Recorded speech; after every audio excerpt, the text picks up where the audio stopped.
ಸ್ನೇಹಿತರೆ, welcome two news 6 Kannada. ನಾನು ನಿಮ್ಮ ನಾಗರಾಜ್. ಸ್ನೇಹಿತರೆ, ಬೆಳಗಾವಿ ಲೋಕಸಭೆಗೆ ಜಗದೀಶ್ ಶೆಟ್ಟರ್ ಗೆದ್ದಾದ ಮೇಲೆ ಹೇಗೆ ಗೆದ್ದರು, ಯಾರಿಂದ ಗೆದ್ದರು, ಯಾಕೆ ಗೆದ್ದರು ಎಂಬೆಲ್ಲ ಚರ್ಚೆ ಆದರೆ ಸೋತವರಿಗೆ ಇದಕ್ಕಿಂತ ಹೆಚ್ಚಿನ ಪ್ರಶ್ನೆಗಳು ಕಾಡ್ತವೆ. ಸ್ನೇಹಿತರೆ, ಶೆಟ್ಟರು ಹೇಗೆ ಗೆದ್ದರು ಅದಕ್ಕಿಂತ ಮುಂಚೆ ಈ ಬಾರಿ ಗೆಲ್ಲದೇ ಇದ್ದಿದ್ರೆ ಏನಾಗ್ತಿತ್ತು ಅನ್ನೋದು ಬಹಳ ಇಂಪಾರ್ಟೆಂಟ್ ಮತ್ತು ತಲೆನೋವಿನ ಪ್ರಶ್ನೆ ಆಗಿತ್ತು. ಗೆಳೆಯರೇ, BJPಯ ಪಾಳೆಯದ ಲಿಂಗಾಯತವೆನ್ನುವ ಅತಿ ದೊಡ್ಡ ಸಮೂಹವನ್ನು ಪ್ರತಿನಿಧಿಸುವ ನಾಯಕ ಜಗದೀಶ್ ಶೆಟ್ಟರ್ ಅವರು BJPಯ ಸರ್ಕಾರದಲ್ಲಿ ಮುಖ್ಯಮಂತ್ರಿಯಾಗಿ ಕಾರ್ಯನಿರ್ವಹಿಸಿ ಸೈ ಎನಿಸಿಕೊಂಡಿದ್ದವರು. ಹಾಗೆ ನೋಡಿದರೆ BJPಯಲ್ಲಿ ಎಲ್ಲವೂ ಚೆನ್ನಾಗಿಯೇ ಇತ್ತು.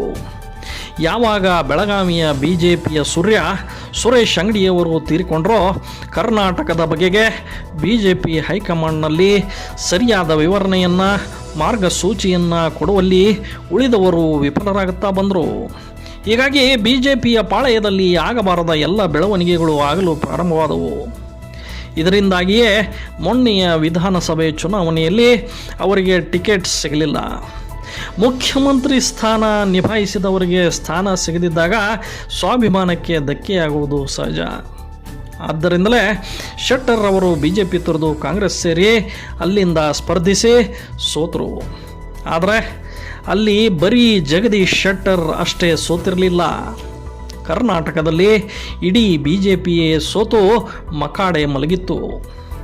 ಈ ಸೋಲಿನಿಂದ BJP ಹೈಕಮಾಂಡ್ ಕಂಗೆಟ್ಟಿತ್ತು.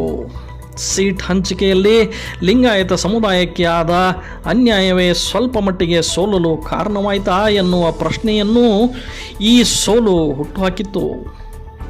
ಸ್ನೇಹಿತರೆ, ಹಾಗೆ ನೋಡಿದರೆ BJP ಸೋಲಿಗೆ ಕಾರಣಗಳು ಬಹಳಷ್ಟಿದ್ದವು. ಅವುಗಳಲ್ಲಿ ಇದು ಒಂದು ಎಂದು ಹೇಳಬಹುದಾಗಿತ್ತು.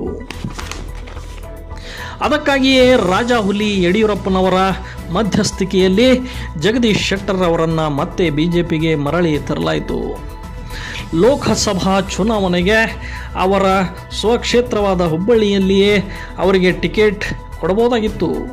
ಆದರೆ ಬೆಳಗಾವಿಗೆ ಅವರನ್ನು ಕಳುಹಿಸಲಾಯಿತು. ಇಲ್ಲಿ ಅವರಿಗೆ ಮತ್ತೆ ಅವರ ಶಕ್ತಿ ಪರೀಕ್ಷೆ ಮಾಡಲಾಯಿತು. ಇದರಲ್ಲಿ ಒಂದು ದೊಡ್ಡ ಮರ್ಮವೇ ಅಡಗಿತ್ತು. ಒಂದೇ ಏಟಿಗೆ ಎರಡು ಹಕ್ಕಿ ಹೊಡೆಯುವುದು ಅಂತಾರಲ್ಲ, ಹಾಗೆ ಆಗಿತ್ತು. ಆದರೆ ಹಕ್ಕಿಗಳು ಎರಡಿರದೆ ಒಂದೇ ಆಗಿತ್ತು. ಅದು ಜಗದೀಶ್ ಶೆಟ್ಟರ್. ಯಾವ ಅಜ್ಞಾತ ತಲೆಗಳ ತಂತ್ರದಿಂದ ಈ ಎಲ್ಲ ಬೆಳವಣಿಗೆಗಳು ಆಗಿದ್ದವೋ ಅವರ ವಿಚಾರವೇ ಬೇರೆಯಾಗಿತ್ತು. ಒಂದು, ಶೆಟ್ಟರು ಬೆಳಗಾವಿ ಕ್ಷೇತ್ರದವರಲ್ಲ, ಅದಕ್ಕೆ ಅವರು ಆರಿಸಿ ಬರಬಹುದು ಅಥವಾ ಆರಿಸಿ ಬರದೇ ಇರಬಹುದು. ಆರಿಸಿ ಬಂದರೆ ಸಂತೋಷ ಪಡೋಣ, ಇಲ್ಲ ಅಂದರೆ ಶೆಟ್ಟರ್ ಭವಿಷ್ಯ ರಾಜಕೀಯವಾಗಿ ಮುಗಿದು ಹೋಗುತ್ತೆ. ಆದರೆ ಭಗವಂತ ಎಲ್ಲರಿಗಿಂತಲೂ ಚಾಣಾಕ್ಷ. ಎಲ್ಲರ ಲೆಕ್ಕಾಚಾರಗಳನ್ನು ತಲೆ ಕೆಳಗಾಗಿಸಿದ. ಜಗದೀಶ್ ಶೆಟ್ಟರ್ ಅವರನ್ನು ಮತ್ತೆ ಗೆಲ್ಲಿಸಿದ್ದಾನೆ. ಪಾಪ ಸುರೇಶ್ ಅಂಗಡಿಯವರ ಆತ್ಮ ಈ ಗೆಲುವಿನಿಂದ ಒಂದು ಸಂತೃಪ್ತಿಯ ನಗೆ ಬೀರಿರುತ್ತೆ.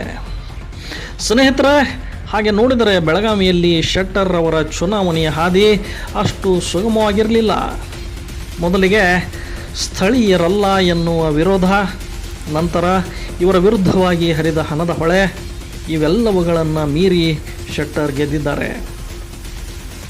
ಇದಕ್ಕೆ ಶಕ್ತಿ ಮೀರಿ ದುಡಿದವರು ಕಾರ್ಯಕರ್ತರು, ಜೊತೆಗೆ BJPಯ ಶಾಸಕರುಗಳು, ಮಾಜಿ ಶಾಸಕರುಗಳು, ಅದರಲ್ಲಿಯೇ ಲೀಡ್ ಕೊಟ್ಟಂತಹ ಬೆಳಗಾವಿಯ ಗ್ರಾಮೀಣದ ಸಂಜಯ್ ಪಾಟೀಲ್, ಬೆಳಗಾವಿ ದಕ್ಷಿಣದ ಅಭಯ್ ಪಾಟೀಲ್, ಗೋಕಾಕದ ರಮೇಶ್ ಜಾರಕಿಹೊಳಿ, ಬಾಲಚಂದ್ರ ಜಾರಕಿಹೊಳಿ, ಅನಿಲ್ ಬೆನಕೆ, ಪ್ರತಿ ವಿಧಾನಸಭಾ ಮತಕ್ಷೇತ್ರದ BJPಯ ನಾಯಕರುಗಳು, ಅವರ ಪಾತ್ರ ಇಲ್ಲಿ ನೆನಪಿಸಲೇಬೇಕು.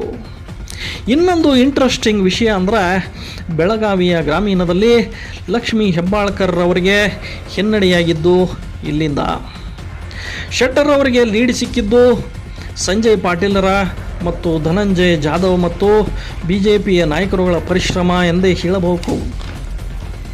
ಸ್ನೇಹಿತರೆ, ಜಗದೀಶ್ ಶೆಟ್ಟರ್ ಅವರು ತಮಗೆ ನೀಡಿದ್ದ ಸವಾಲನ್ನು ಎದುರಿಸಿ ಗೆಲುವು ಸಾಧಿಸಿಯಾಗಿದೆ. ಅವರು ತಮ್ಮನ್ನು ತಾವು ದೆಹಲಿಯ ಹೈಕಮಾಂಡ್ಗೆ ಸಾಬೀತುಪಡಿಸಿಯಾಗಿದೆ.